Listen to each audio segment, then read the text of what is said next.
My parents gave my son a $10 gift card while my nephew got a PS5, new iPad, and $500 cash. He gets better grades, Dad explained. My son had straight A's. My nephew was failing. I didn't argue. I just stopped hosting. A year later, they realized every holiday, vacation, and Sunday dinner had been at my house that I'd paid for. My dad handed my son a $10 gas station gift card while my nephew was still tearing the plastic off a PS5. We were circled up in my parents' living room, the kind with cream carpet that nobody lets you wear shoes on, but everyone spills cranberry sauce on anyway. The tree shed glitter and fake snow.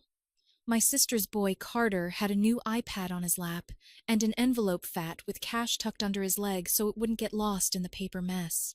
Someone had tied a blue ribbon around the PS5 like it was a puppy.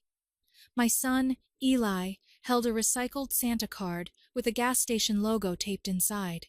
He was 11. He said, "Thank you, Papa," like he meant it, because he's polite, and I taught him to be nicer than the world often is, Dad said, loud enough for my sister to smirk. "Carter's been working hard. Grades are improving. You know how it is. We reward effort." Eli's report card was still magneted to my fridge at home. Straight A's and 2 little comments from his teachers about kindness. Carter had been failing math. I knew that because my sister called me in September to see if I could spot her $90 for his tutoring. I spotted it. My hands shook a little. That's how I get when I'm angry. Not loud, not explosive. My throat just clamps, and my hands shake like I'm cold. I didn't say anything. I stacked a bit of torn wrapping. I found the ribbon that had been tied around the PS5 and untangled it from the dog's paw. Eli slid the card into his pocket and leaned against me. He has a habit of doing that shoulder to shoulder, like he's steadying me. His hair smelled like the peppermint shampoo he picked out because it tingles. I pressed my palm to the back of his head and breathed. Mom fussed with the trash bag and told me I should write something happy about the family in my column, like holidays still sell papers. Dad made another joke nobody laughed at. The TV played a loop of a fireplace because they don't like real smoke. The room buzzed. The blue ribbon curled on the floor like a question. I didn't argue. I didn't beg. I watched Eli watch them. I knew that was the last time my kid would sit on that carpet and wait his turn to be compared to somebody else's kid in front of everybody. I'm Marisol. I'm 36. I live in Chicago near Albany Park, in a narrow brick 3-flat that I rent the bottom of. I'm a journalist, city desk. My byline runs under stories about budget hearings and potholes that swallow tires. I like numbers. I like receipts. I like the part where things add up. I've been a single mom since Eli was 2. His dad and I share time. It's civil and boring, which is my favorite kind of co-parenting. Eli is quiet. He will stand in a room full of noise and see the one person who needs help and go do it. He brings me coffee-flavored hard candy from the bodega because he thinks it's fancy. My family has always treated me as the one who has it together. When I got promoted from night police blotter to City Hall, I set up a separate checking account I named Family Sundays. I did it to keep my sanity. One account to pay for the endless small things that made my parents and siblings feel held. It started with groceries. I put $200 per week on an Instacart order to my parents' address. Bread, eggs, the coffee my dad insists doesn't give him heartburn, even though it does. Then I added utilities because my mom liked the AC a little higher, and my dad pretended he didn't notice the bill. ComEd, $89 to $120 a month, depending on if it was summer. Water, around $34. I put my card on their internet because Dad's crossword wasn't loading, and he blamed the city, not the router. I hosted every Sunday dinner. That wasn't even on the bank account. It was just me doing me. I bought a long table from IKEA and 4 extra chairs for drop-ins. I cooked pot roast, roasted chicken, lasagna big enough to feed a small unit. I had a drawer filled with birthday candles because none of them ever remembered who was turning what. I kept Fix-A-Flat in my trunk for Jake, my brother, because he never checked his tires. I paid for bigger things too. The roof on my parents' garage, $7,500, when my dad swore he'd do it himself and then stared at the sagging shingles for 6 months. My sister's car insurance for 3 months, when she got behind, $600, Carter's tutoring a few times. The lake house in Michigan I booked every July through VRBO, 5 bedrooms. A porch that looked out at water so flat it turned the sky upside down.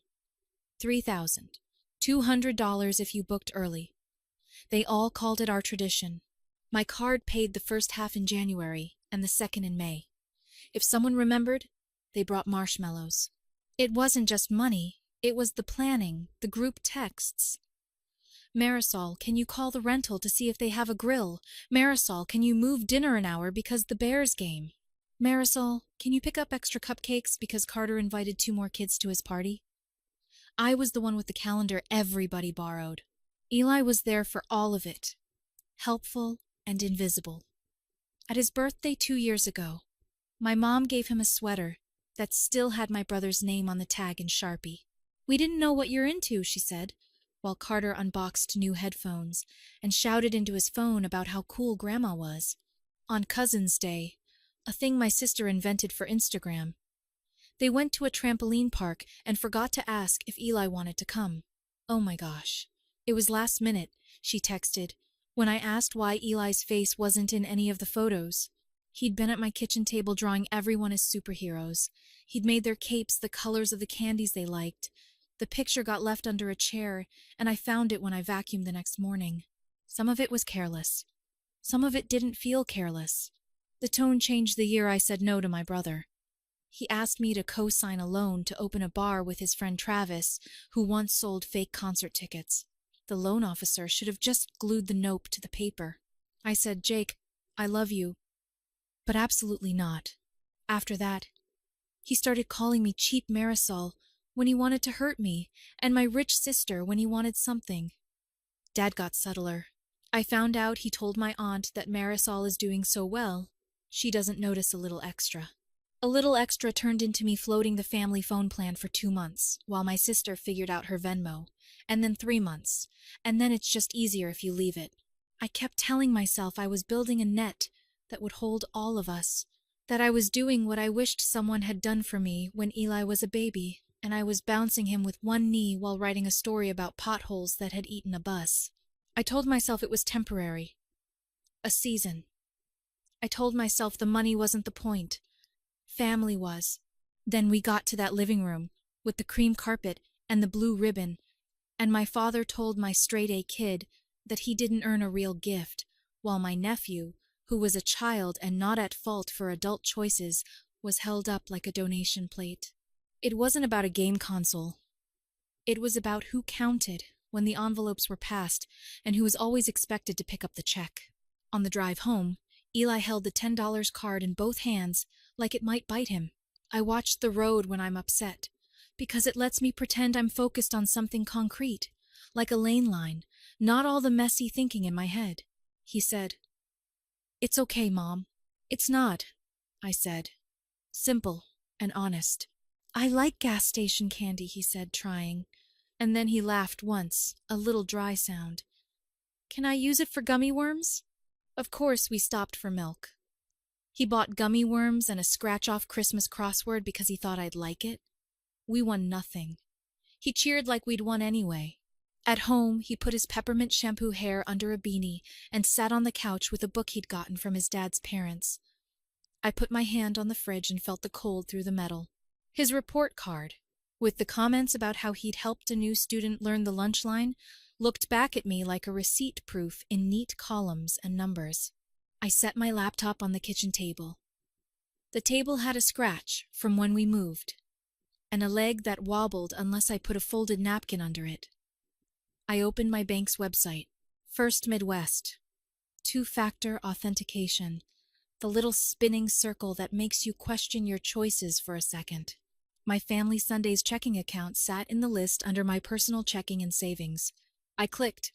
The balance was $7,842.13. It felt like a lot and like nothing, depending on who was looking at it. Upcoming scheduled payments scrolled underneath like a to-do list. Instacart. scheduled every Sunday morning at 9 a.m., $175. ComEd autopay pending 1/4, $92.17. Water department, $35.50. VRBO balance due 5/15, $2,800. The Our Sundays group text would blow up by noon tomorrow with, "What time is dinner? And can Jake bring his friend?" And I'd send the address for the 5th time to my cousin, who pretends not to know where I live. I pressed open chat and asked the bank bot a question to see if I could do this without a human. The bot told me I'd need to call. Fine. I grabbed a pen. I called the bank from the number they recognized, so I could avoid extra questions. I sat there listening to the recorded voice tell me that my call mattered, while my cat sniffed the Instacart receipt I had stuck to the fridge with a magnet that says, "World's Okayest Cook." A woman named Brenda came on. "Hi, Marisol. How can I help you?"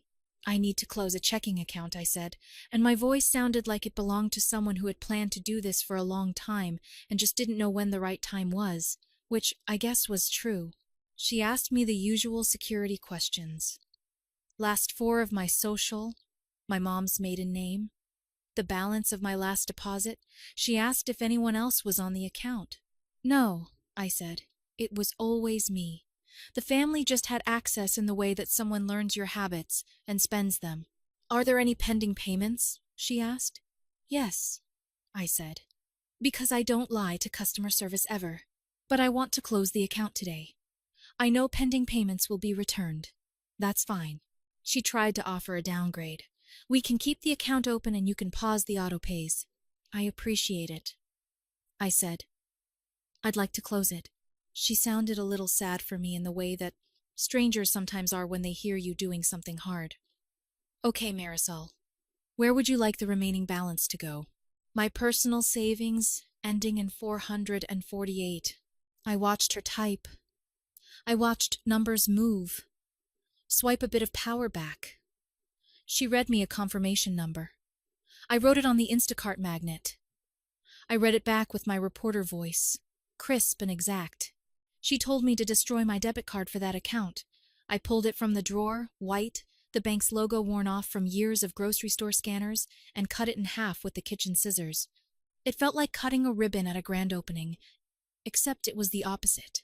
When she said, "Is there anything else I can help you with?" I said, "No, that's it. We don't owe strangers all the stories that led up to us choosing ourselves." I closed the laptop. I didn't text the family. I didn't subtweet. I didn't compose a speech in the bathroom mirror. I walked back to the living room and put my arm around Eli. We watched some cooking show where everybody's edges were kind and nobody brought up report cards. At 9:02 the next morning, my phone buzzed. The Our Sundays chat lit up. "Mom, what time dinner?" "Jake, I'm bringing Travis. He's cool now." "Sister, Carter wants that mac and cheese you did last time." I typed, "Not hosting this week." 3 dots blinked. Then, "Mom, are you sick?" "Meh." Jake, drama. "Sister, is this because Carter got what he deserved?" Dad, "Don't be petty, Marisol. Rewarding effort isn't a crime." I put my phone face down. I made pancakes with chocolate chips, because I knew Eli would think that meant a party, even if it's just 2 people at a wobbly table. At noon, an email from Instacart titled, "Payment Failed." At 12:07, Mom texted, "Groceries aren't going through. Is everything okay with your bank?" I turned my ringer off. I cut pancakes into squares. Eli put gummy worms on top, like he was a chef who had lost his mind. I wasn't mad anymore. I was done. The week after, they tried again. Mom called. "I don't know what's happening with the bills. Your father says the light company is calling. You'll need to put your own card on the account," I said. I kept my voice even. Reporters learn to say hard things like their weather. I closed that checking account. "Why would you do that?" "I'm not your backup bank," I said, not unkind. "And I won't fund a family my kid isn't part of." "That's ridiculous," she said. Eli knows we love him. He knows what he got. She huffed. This is about a gift. It's not, I said. You know it isn't. She hung up. The group chat went dead for 2 days. Then my sister sent a screenshot of a VRBO message. Balance due by May 15th. She wrote, "Did your card change?" I ignored it. I had changed my life. Jake called me vindictive in a text and spelled it wrong. He said I was doing this because a man had told me to. He never could say Eli's dad's name without making it sound like a stranger. I laughed alone in my kitchen. Then I set my phone down and folded laundry. Aunt Leila knocked on my door on a Thursday. She lives 8 blocks away and walks even in snow. She had a tin of cookies that looked like they had fought each other in the oven but tasted like childhood. She took off her hat and said, "I didn't like that gift." I laughed, and then I cried, fast and quiet. Eli brought her a glass of water like he was 70. She patted the couch. "I remember when your mother's sisters used to do that to me," she said. I stopped going. They noticed when the pies stopped showing up. They always noticed the pies. I closed the account, I said. "Good," she said. "Let them buy their own pies." They tried to come over. The next Sunday, my mother stood on my porch with flowers from the grocery store, the kind that die in 3 days no matter what you do. "Let's talk," she said. "We can talk," I said, stepping onto the porch and closing the door behind me so Eli could keep building his Lego ship in peace. "I'm not your backup bank. I'm off your accounts. I'm not hosting. How are we supposed to do holidays?" she asked, genuinely bewildered. Like everyone else had been handed a manual and I'd thrown it away. "Like everyone else," I said. "Figure it out together. Share the work, or don't." Dad kept saying, "It's not that deep. It's just gifts." "You made it that deep," I said. He switched to, "You're overreacting." "I didn't react," I said. "I took my name off a bill. They tried to guilt me." "Family shouldn't keep score," my sister wrote. The same week she sent me a Venmo request for $14.99 for a streaming service she had forgotten wasn't actually free. I repeated my line like it was the only sentence I knew. "I won't fund a family my kid isn't part of." Sometimes I added, "You're off my accounts." It felt almost like I was teaching them a new phrase in a language they didn't want to learn. Not everyone bailed. My cousin Maria texted, "Do you and Eli want to come over for pizza Friday?" No gifts. Just my loud dog. We went. Eli laughed so hard at the dog trying to eat a balloon that milk came out of his nose. He told me in the car, "I like it when it's just people who aren't keeping track." He used that phrase for months whenever something felt easy. The first big holiday without me as the cruise director was Easter. No one sent an address. No ham pictures appeared on Facebook. On Monday, Mom texted me. "We ended up at Chili's." It felt like a confession. I wrote back, "Hope the chips were good." It wasn't snark. I genuinely wished them chips that didn't break in the salsa. By summer, the VRBO host had probably rebooked our slot. My sister sent a photo of Carter sitting on a lawn chair in a kiddie pool in their backyard with the caption, "Our lake house." It was funny. I double-tapped it. I meant it. I hope that kid gets more backyard summers than performances in living rooms where adults pretend inexpensive things are priceless and kids are price tags. Jake kept pestering. "You broke up the family," he wrote in July. I wrote back, "I turned off a faucet you didn't notice was running." He didn't respond. Eli and I made tacos on Sundays. Sometimes Aunt Leila showed up with her cookies. Sometimes Maria and her loud dog came. Sometimes it was just us. We set the table with the 2 plates we always used and left the extra chairs folded against the wall. It wasn't quiet because we were lonely.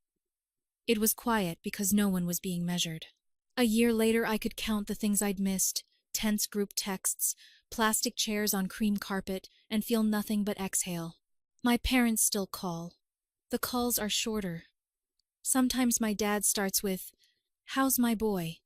and we stick to weather, and whether the socks will ever make it interesting. Once he said, out of nowhere, "Did you know your mother's sister always gave your cousins the expensive doll, and you got a puzzle?" He laughed like it was a nostalgia story. I didn't join. "I'm not doing puzzles anymore," I said, and he went quiet in a way that sounded like a thought landing. Not hosting is not the same as never opening my door. We had Thanksgiving at my place with Aunt Leela and Maria, and two of the cousins, who chose our side by showing up with pie and paper plates. I roasted a chicken, because a turkey felt like a performance. I set 2 empty chairs because I'm sentimental, even when I pretend not to be. No one sat in them. I didn't stare. Eli made a place card for me that said, "Mom, Editor-in-Chief of Sundays."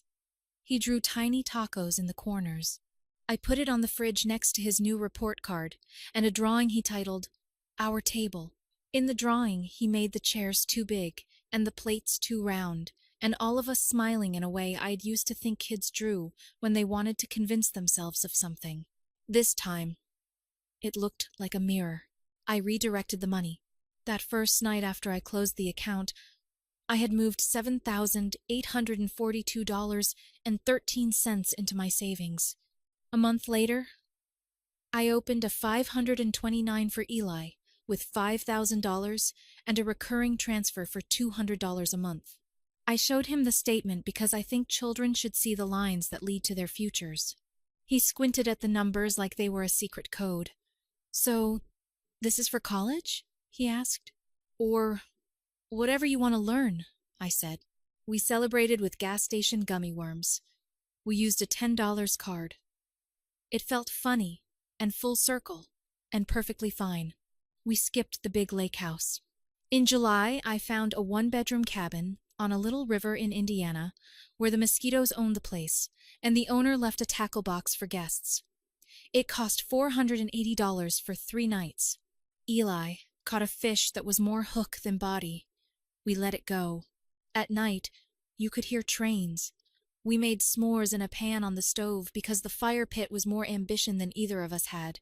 He fell asleep with a book on his chest. I wrote a column about a budget hearing and a pothole and a woman who had stood up with a receipt and asked the city to explain itself.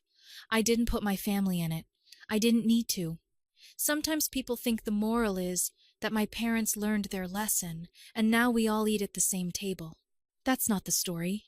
The story is, I stopped paying for a table that had rules my son would never meet and built one where everyone who sits gets seen. My boundary is quiet now. It doesn't need to be announced every Sunday. If they ask, I repeat it, calm as weather. I'm not your backup bank. You're off my accounts. I won't fund a family my kid isn't part of. When my dad dropped off a bag of oranges because they were on sale, he looked around my kitchen like a man who recognizes a new country. He stared at the drawing on the fridge. "He's good," he said. "He is," I said. I sent him home with leftover tacos and no calendar invites. The cream carpet can stay clean without us. My table wobbles unless I put a napkin under it, but it's enough.